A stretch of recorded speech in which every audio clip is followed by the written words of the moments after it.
میں نے آپ لوگ کو تبھی کورس میں بتایا تھا کہ جو تعبیر دینے والے لوگ تھے ابن سیرین اور ایسے لوگ جو اصل میں اسپیشلسٹ آج کی دنیا میں آپ کو نہ ہونے کے برابر، عرب ورلڈ میں مل جائیں گے لیکن نہ ہونے کے برابر 100% سرٹن نہیں ہوتا.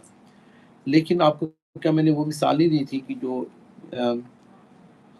خوابوں کے علم کو ڈی کوڈ کرتے تھے، ان کے جو طلباء بیٹھے ہوئے تھے ان کے پاس کوئی ایک آیا تو اس نے کہا کہ میں دیکھتا ہوں کہ میرے چارپائی کے نیچے آگ ہے.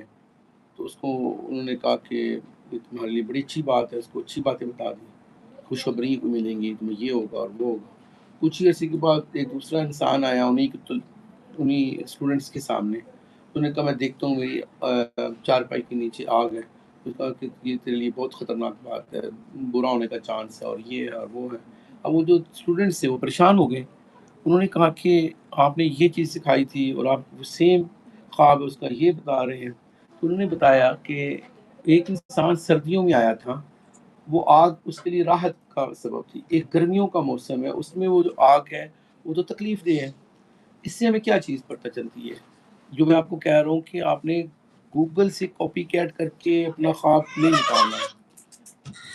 دوسری چیز، جو خواب دینے والا انسان ہے اس کو جب تک سارے واقعات حالات کی چیزیں نہیں پتہ ہوں گی اس کو کیا پتہ کہ وہ، اس لیے آپ ابن سیرین کی جو بک ہے اس کا بھی اگر مطالعہ کریں یا جتنے بھی گوگل سے بھی کریں تو ایک ہی خواب، جیسے کوئی لکھا ہوگا انار کسی کو دیکھنا یا کوئی چیز دیکھنی، اس کے 12 انٹرپریشن.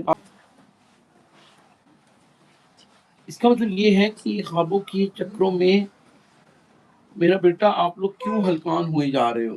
آپ نے کیا پوری انرجی ادھر ہی ضائع کرنی ہے؟ جو ہونا ہے، اگر کوئی اللہ کے نبی صلی اللہ علیہ وسلم نے آپ کو ایزی وے آؤٹ دیا ہے، آپ اس پہ کیوں نہیں اکتفا کیے جا رہے ہو؟ اور خواتین کو تو تسلی ہوتی نہیں ہے. بات یہ ہے صلی اللہ علیہ وسلم نے کیا نہیں بتایا کہ جو انکمفرٹیبل کر رہا ہے خواب، جو برا خواب ہے، ایسے کرنا آپ نے ٹوٹل اتنا کام کرنا ہے. دیکھا کتنے سیکنڈ، جو دیکھا کتنے سیکنڈ لگتے ہیں. میں خواب ذہن میں لے کے آ رہا ہوں، اعوذ باللہ من شر الشیطان والشر، 3 سیکنڈ لگے تھے نا یا 2 سیکنڈ لگے تھے. یہ کرنا ہے صاحب آپ لوگوں نے. آپ اس خواب کو لیتے ہو، اپنے سوار کرتے ہو، ڈسکس کر رہے ہو امی جی کے ساتھ، ابو جی کے ساتھ، سہیلی کے ساتھ، اس کے ساتھ. وہ جو انٹرپریشن کر رہی ہے نا ویسے ہی ہوگا آپ کے ساتھ. وہ بیڑا غرق ہوتا ہے. کیا صلی اللہ علیہ وسلم نے نہیں بتایا وہ ہمیں جو خواب کی تعبیر ہے وہ پرندے کے اوپر، پرندہ اس کے پاؤں کے اوپر ایک دانہ رکھنے کے مترادف ہے؟ کیا مطلب ہے اس کا؟ کون بتائے گا؟ وہ پرندے والی مثال کا کیا مطلب ہے؟ کون بتائے گا؟ جب پرندہ اڑے گا تو دانا گر جائے گا. اتنا ایزی ہے، اتنا فریجائل ہے. پرندہ تو آلریڈی ہل رہا ہوتا ہے، اس کو دانا اور دانا پڑا ہوا اتنے نازک چیز ہے.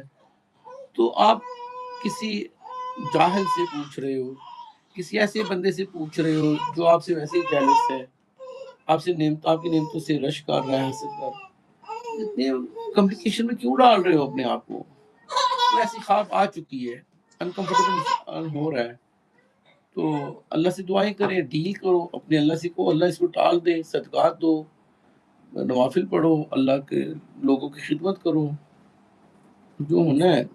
کیا صلی اللہ علیہ وسلم نے حضرت معاذ کو نہیں بتا دیا کہ اگر ساری کائنات بھی ڈاکومنٹ آف حدیث سے ساری کائنات بھی اگر کسی ایک انسان کو خیر پہنچانا چاہے اور اللہ نے اس کے لیے کوئی آزمائش لکھ دی ہے تو وہ اس کو چینج نہیں کر سکتا. اینڈ ادر وے اراؤنڈ، اگر اللہ تعالیٰ کسی انسان کو کوئی آزمائش میں ڈالنا چاہتے ہیں تو ساری کائنات مل کے اس کو خیر دینا چاہے نہیں دے سکتے.